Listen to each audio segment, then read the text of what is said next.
ভগবান কাউকে কষ্ট দেয় না। আমরা কষ্ট পেলে ভগবানকে কৈফিয়ত চাই যে কেন কষ্ট দিলে। ভগবান কাউকে ব্যথা দেয় না, তাহলে ব্যথা পাই কেন? राम किसी को मारे नहीं, ऐसा नहीं राम, सब अपने आप मर जाते हैं करके बुरा काम। আজকে রাধারানীও কাঁদছেন কেন? তার কারণ আছে না। একদিন গোলক বৃন্দাবনে শ্রী গোবিন্দ আমার বিরজার কুঞ্জে গিয়েছিলেন। কুঞ্জের দ্বারই হয়েছিল শ্রীরাম, হ্যাঁ। আর রাধারানী গোবিন্দকে খুঁজতে খুঁজতে যেই না বিরজার কুঞ্জের সামনে এলেন, বলছে ওরে শ্রীরাম তুই দরজা ছেড়ে দে, আমি কৃষ্ণ দর্শনে যাব। শ্রীরাম বলছে রাধে আমি যে দরজা ছাড়তে পারবো না, কেননা এ যে গোবিন্দের আদেশ। রাধারানী বলছে শ্রীরাম তোর এত বড় স্পর্ধা, আমি তোর সম্মুখে দাঁড়িয়ে আছি আর তুই কিনা আমাকে বলছিস দরজা ছাড়বি না। ওরে শ্রীরাম আমি তোকে অভিশাপ দিলাম, এই কৃষ্ণ ভজন যোগ্য দেহ ত্যাগ করে তোর যেন দৈত্য কুলে জন্ম হয়ে যায়। শ্রীরাম তখন কেঁদে বলি গো রাধে গো, আমি হলাম কৃষ্ণ ভক্ত গোবিন্দ ভক্ত, কিন্তু তুমি আমায় এমন কুলে জন্ম দিলে যেখানে জন্ম নিলে কৃষ্ণ বলে কাঁদা যায় না, হরি বলে কাঁদা যায় না। আমিও তোমায় বলে রাখি শোনো বিনোদিনী, যে কৃষ্ণকে হারাই তুমি এক মুহূর্ত থাকতে পারো না, সেই কৃষ্ণকে না দর্শন করে একদিন নয়, 2 দিন নয়, 100 বছর ধরে তোমায় কৃষ্ণ বলে কাঁদতে হবে। হরি বল হরি বল, কাঁদতে হবে, তোমায় কৃষ্ণ বলে কাঁদতে হবে। ওই না বৃন্দাবনের পথে পথে কৃষ্ণ বলে কাঁদতে হবে। ওই না নয়ন ধারায় বুক ভাষায়, হরি বল হরি বল, নয়ন ধারায় বুক ভাষায়, নয়ন ধারায় বুক ভাষায়,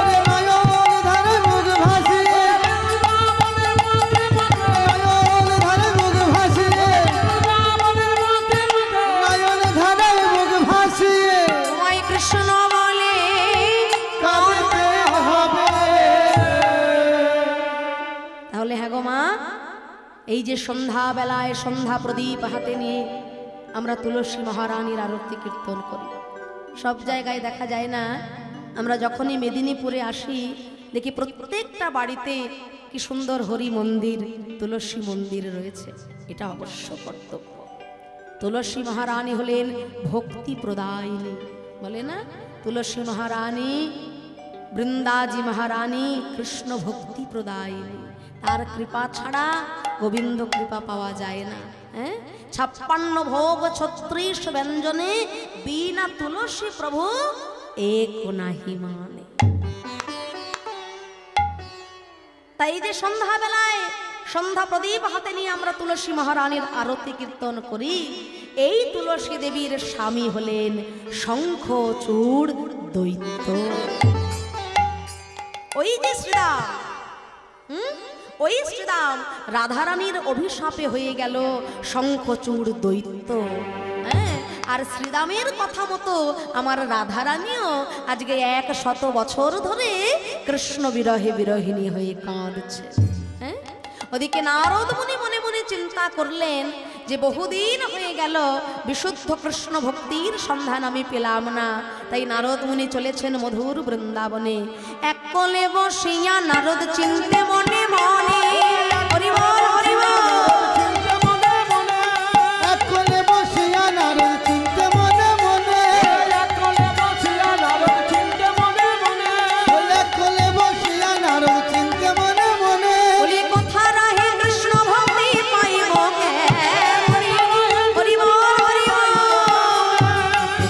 কৃষ্ণ ভক্তি পাইব কেমনে কোথা রহে কৃষ্ণ ভক্তি পাইব কেমনে আমি কোথায় গেলে পাবো কোথায় গেলে পাবো গো বিশুদ্ধ কৃষ্ণ ভক্তি কোথা গেলে পাবো কৃষ্ণ ভক্তি কোথায় গেলে পাবো গো এত চিন্তে দেব শ্রী ঢেকিতে চড়িয়া গুণধ্বনি হরিধ্বনি এত চিনতে দেব যে সে ঢেকিতে চড়িয়া এত চিন্তে দেব ঋষি ঢেকিতে চড়িয়া আহারে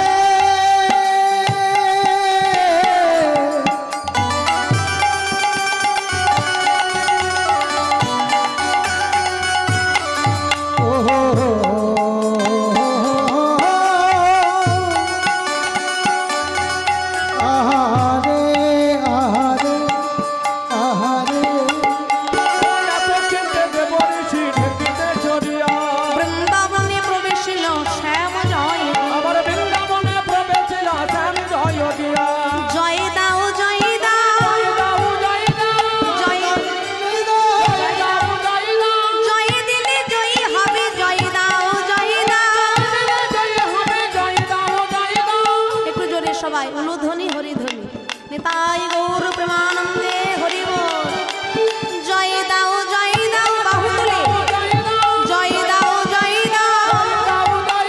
জয় দিলে জয় হবে জয় দাও হাত তুলে সবাই হাত তুলে জয় দিলে জয় হবে জয় দাও জয় দিলে জয় হবে প্রেমানন্দে বাহু তুলে জয় দিলে হরি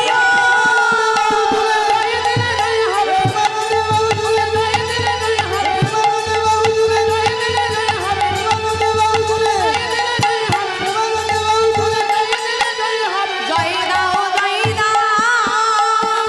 এত চিন্তি দেব ঋষি ঢেকিতে চড়িয়া বৃন্দাবনে প্রবেশিল শ্যাম জয়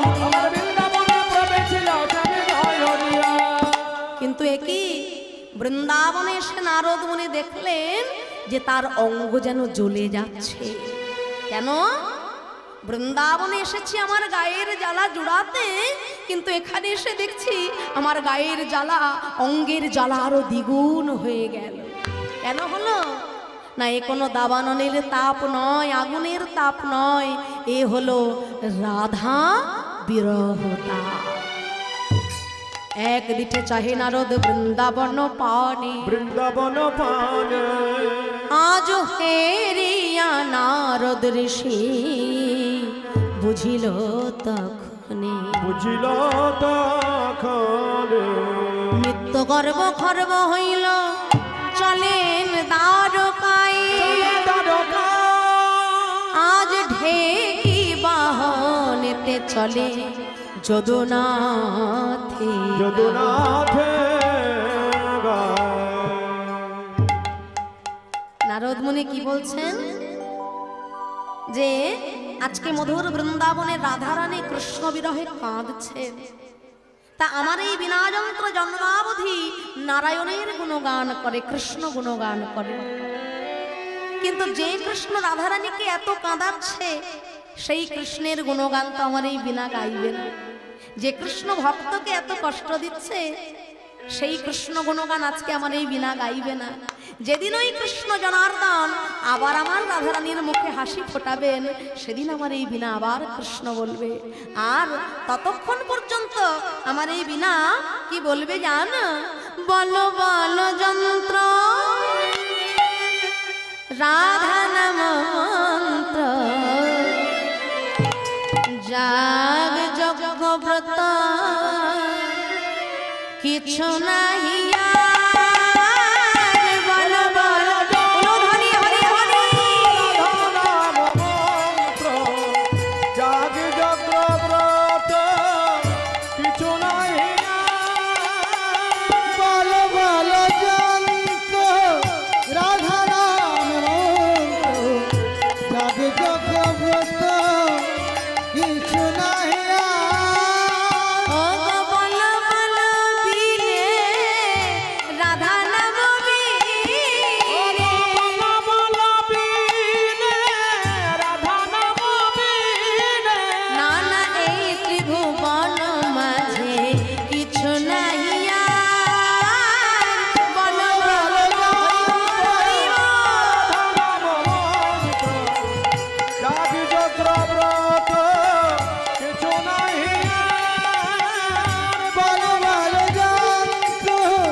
নারদ দেখিয়া ধায়ে দ্বারকা পুরেতে যায় দেখিয়া ধায় দ্বারকা পুরিতে যায় হে কি হইতে নামিল তখন হইতে নামিল তখন বিনাটি করেতে লইয়া দেখে চারিদিকে চাইয়া আতি করেতে লইয়া দেখে চারিপানে যাইয়া এক দিঠে দেখে কৃষ্ণ ধন বলে এক দিকে দেখে কৃষ্ণ ধন দ্বারকাধীশ রাজা কৃষ্ণচন্দ্র কি রাধা নামের জয়ধ্বনি দিতে গিয়ে কৃষ্ণচন্দ্র আমার যেই না শ্রবণ করলেন নারদ মুনির বিনা যন্ত্রে রাধা নামের জয়ধ্বনি হচ্ছে অমনি কৃষ্ণ জনার্দন ওই দ্বারকার সিংহাসন ছেড়ে উঠে দাঁড়ালেন কে দ্বারকার এই শুষ্ক পরিবেশে অমন মধুমাখা রাধা নামের জয়ধ্বনি কে শোনালে গো কে তুমি আবার গাও আবার বলো এই রাধা নামের জয়ধ্বনি ওই রাধা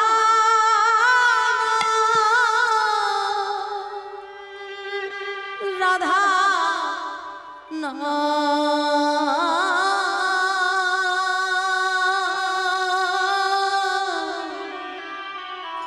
রাধা নাম কে শোনালে হে ওই রাধা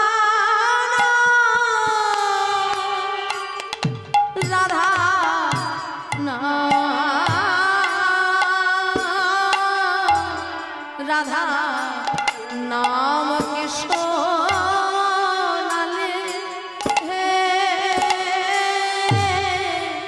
আমায় শোনাইয়া মোর মন প্রাণ হরি নিলে হে শোনাইয়া মোর মন মন আমার প্রাণ জুড়াইলে রে বলো বলো ওই রাধা কে শোনালে ওই আমি আমার কে শোনালে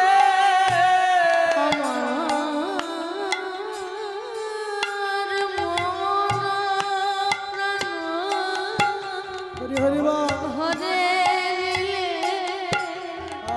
আমায় জন্মের মতো দাস কইলে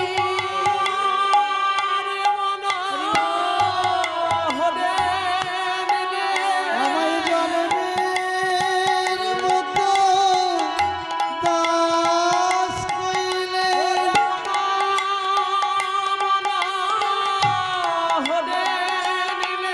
আমায় জনমের মতো দাস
নারদ মুনি, আপনি?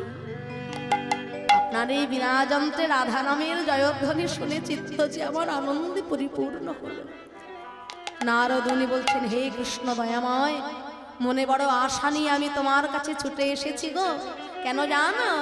ত্রেতা যুগে শ্রী রামচন্দ্র তিনি যখন অযোধ্যা নগরে ফিরে এসেছিলেন, আর ফিরে আসবার পর 14 বছর বনবাস জ্ঞাপন করে তিনি ফিরে এসে একটি যজ্ঞ করেছিলেন।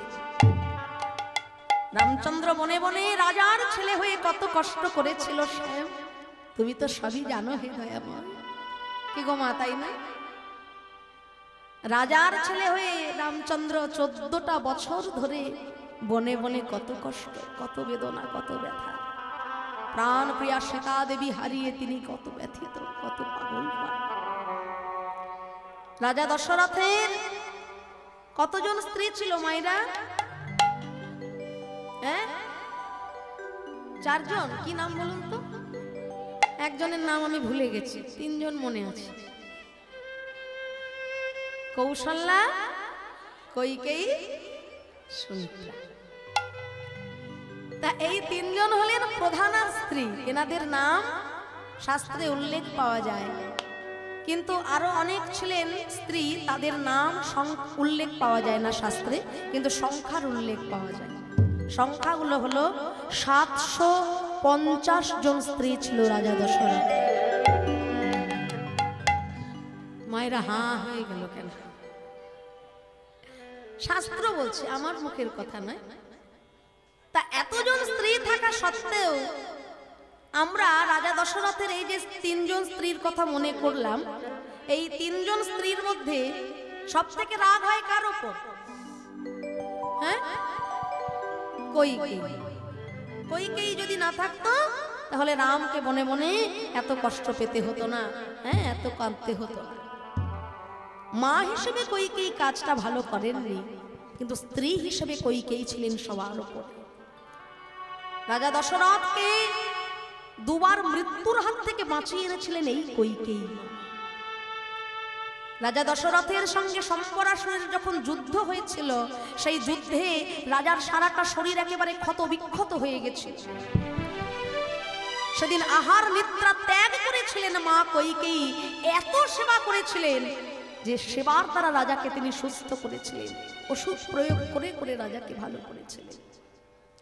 রাজা সুস্থ হবার পর বলেছিলেন যে কৈকেয়ী, আজকে তোমার মতো এত সেবা যদি আমি না পেতাম, আমি হয়তো কবেই মরে যেতাম। তাই তুমি আমার কাছে যা চাইবে আমি তোমায় তাই দেব, তুমি যা চাইবে চেয়ে নাও। স্বামী, কিছু পাওয়ার জন্য আমি আপনার সেবা করিনি, তবে যদি কিছু দিতে আপনি চান, সেই বরটা, সেই পাওনাটা আপনার কাছে তোলা থাক, যখন আমার প্রয়োজন হবে তখন আমি চেয়ে নেব।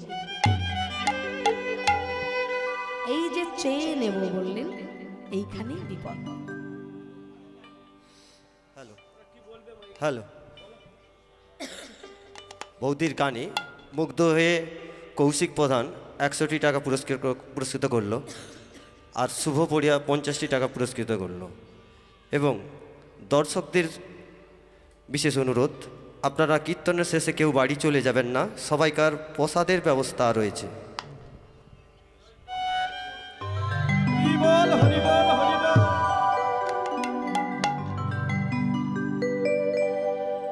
জয়নিতাই কিছু ভক্ত ভগবানের সেবার জন্য দান করেছেন, ওনাদের আশীর্বাদ স্বরূপ এই দান আমরা মাথা পেতে গ্রহণ করলাম। সত্যি আজকে আমার এই কমিটির ভক্তদের অক্লান্ত পরিশ্রম, তাদের এত প্রচেষ্টা এবং আপনাদের মতো সকল গ্রামবাসীর সাহায্য, সহযোগিতা, ভালোবাসা, আন্তরিকতা আজকে এই হরিবাসরকে যেন নববৃন্দাবনের রূপ দান করেছে। তাই আমি আপনাদের সবার শ্রীচরণে প্রার্থনা জানাবো, আপনারা সবাই এগিয়ে আসবেন, কেননা সনাতন ধর্মকে বাঁচিয়ে রাখার দায়িত্ব, কর্তব্য আমাদের প্রত্যেকের। আমাদের ধর্ম যে আজকে কোন দিকে নেমে যাচ্ছে আমরা নিজেরাও চিন্তা করে দেখতে পাচ্ছি। দোল পূর্ণিমার দিন চলে যাবেন শ্রীধাম নবদ্বীপে, লক্ষ লক্ষ বিদেশি ভক্ত খালি পায়ে নবদ্বীপের পথে পথে গৌর গৌর বলে নেচে বেড়াচ্ছে। কিন্তু আমরা ওই দোল পূর্ণিমার দিন ছোট ছোট বাচ্চাদেরকে একবারও বলি না যে আজকে চৈতন্য মহাপ্রভুর জন্মতিথি, তার গলায় একটা মালা পরিয়ে দাও। অথচ যীশু খ্রিস্টের জন্মদিনটা আমাদের কোনোদিন ভুল হচ্ছে না। ওই দিনটা বেশ সবার মনে আছে, বড় থেকে ছোট। হ্যাঁ, একবারে কেকের ছড়া না। আমি কিন্তু অন্য ধর্মকে ছোট করবার জন্য, অবহেলা করবার জন্য এই কথাটা বলছি না।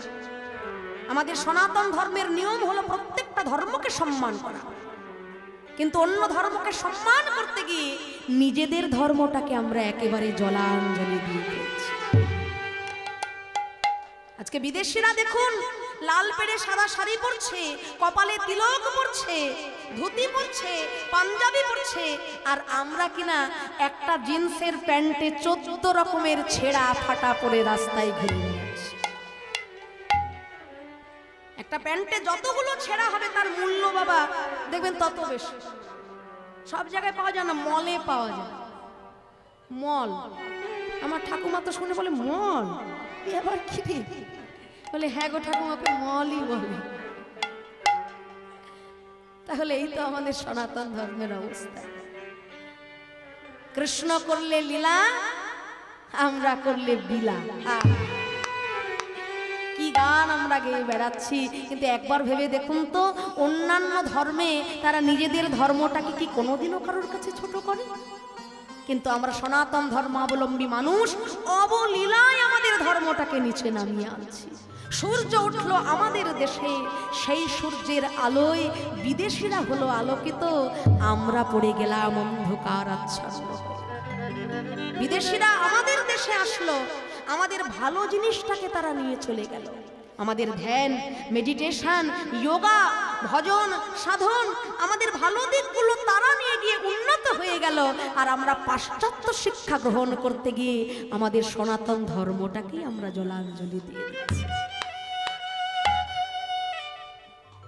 আকাশে হাজার হাজার এরোপ্লেন উড়ে বেড়াচ্ছে বাবা, কিন্তু এত বড় বড় মাঠে কি এরোপ্লেন এসে দাঁড়াবে? এয়ারপোর্টের সিগন্যাল যতক্ষণ না পায় এরোপ্লেন দাঁড়াতে পারে না।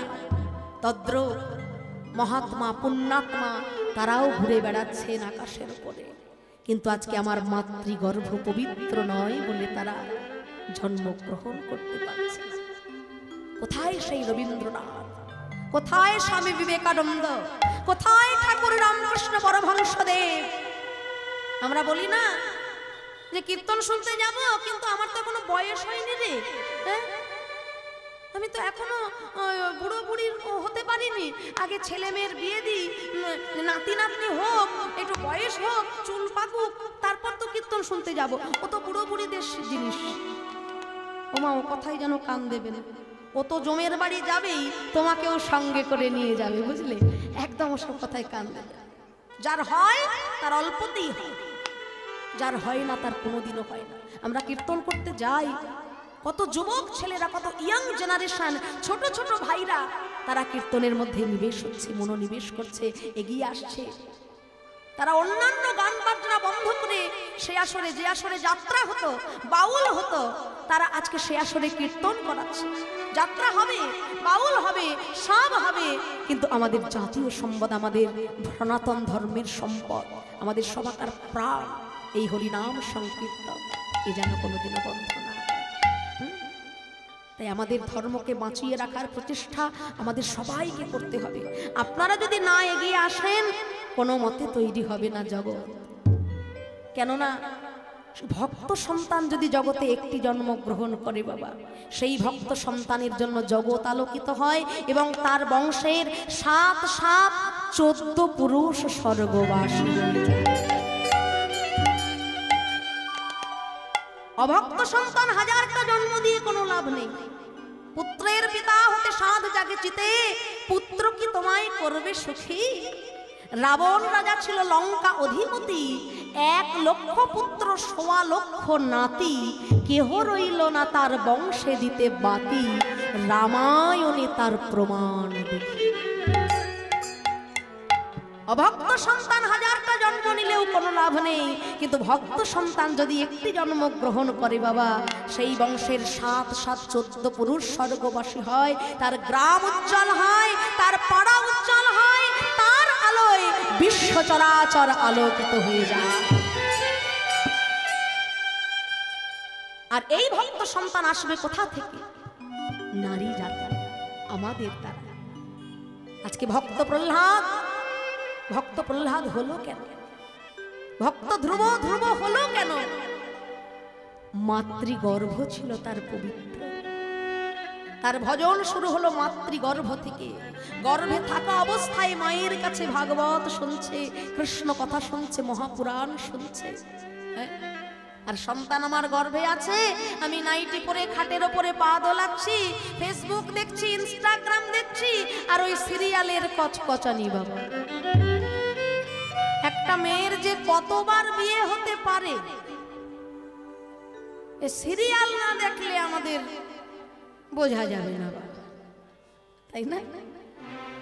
দেখবেন সিরিয়ালে 40 বছরের কৃষ্ণ, 35 বছরের রাধা দেখায় না, কত বড় বড়। আচ্ছা, এটা কি সত্যি? শাস্ত্র খুলে দেখবেন 12 বছরের মধ্যে কৃষ্ণের বৃন্দাবন লীলা সাঙ্গ। 12 বছরের মধ্যে কৃষ্ণের বৃন্দাবন লীলা শেষ। ছোটবেলায় রাধা কৃষ্ণের যে বিরহ লীলা, যে প্রেম লীলা, হ্যাঁ, সেগুলো আমরা তুলে ধরি না। আমাদের কি ধর্ম, কি সমাজ? তাই আমরা যদি নিজেরা সচেতন না হই, সমাজ কোনোদিন সচেতন হবে না। তাই হে ভক্তমণ্ডলী, আপনাদের সবার শ্রী চরণ ধরে নিবেদন করি, যে কীর্তনীয় আসুক না কেন, কীর্তন যেন এই হরিবাসরে আর কোনোদিন না বন্ধ হয়। এখানে তুলসী মহারানী ভক্তি দেবী যখন একবার এসেছেন, আপনাদের সবার প্রচেষ্টায় প্রত্যেক বছর যেন এই হরিবাসর মধুময় সুধাম বৃন্দাবন ধামে পরিণত হয়। তাই গৌর প্রেমানন্দে হরি বল। তাই শ্রীরামচন্দ্র 14 বছরের জন্য বনবাস জ্ঞাপন করবেন। ওই যে মা কইকেই দুটো বর তিনি চেয়ে নিলেন, যথা সময়ে তিনি চেয়ে নিলেন। একবার রাজার প্রাণ বাঁচিয়েছিলেন সম্বরাসুরের সঙ্গে যুদ্ধ হবার পর, দ্বিতীয়বার রাজার নখের ডগায় ফোড়া হয়েছিল। বৈদ্য বলেছিল উত্তপ্ত মুখের লালার মধ্যে এই ফোড়াটা ফাটবে, নচেত উপায় নাই। তা রাজার এতগুলো স্ত্রী, সবাই তো রাজার মেয়ে, ওই রক্তপুঞ্জযুক্ত আঙুল কেউ মুখে নিতে চাই। সেদিন মা কইকেই বলেছিল, স্বামী যদি বেঁচে থাকে আমার সিথির সিঁদুর বাঁচবে। তাই ওই ফোড়াযুক্ত আঙুল মুখের মধ্যে নিয়ে ফোড়া ফাটিয়ে রাজাকে নতুন জন্ম দিয়েছিলেন আবার মা কইকেয়ী। রাজা বললেন, কইকেয়ী আমি তো মরেই যাচ্ছিলাম, তোমার জন্য নতুন জন্ম পেলাম, আবারও তুমি আমাকে ঋণী করে দিলে। এই যে দুটো বর তার পাওনা ছিল। যেদিন রাম রাজা হবে, অযোধ্যায় সাজো সাজো রব, রাজ পোহালেই রাম রাজা হবে, সেই রাত্রে মা কইকেয়ীর মনটাকে একেবারে বিষাক্ত করে দিল, বিষ ঢেলে দিল। কে? মন্থরা। এগুলো আমাদের সব মুখস্থ মায়ের। হ্যাঁ, ছোটবেলায় ঠাকুমা দাদুর কোলে শুয়ে শুয়ে নাতি নাতনিরা এগুলো মুখস্থ করত।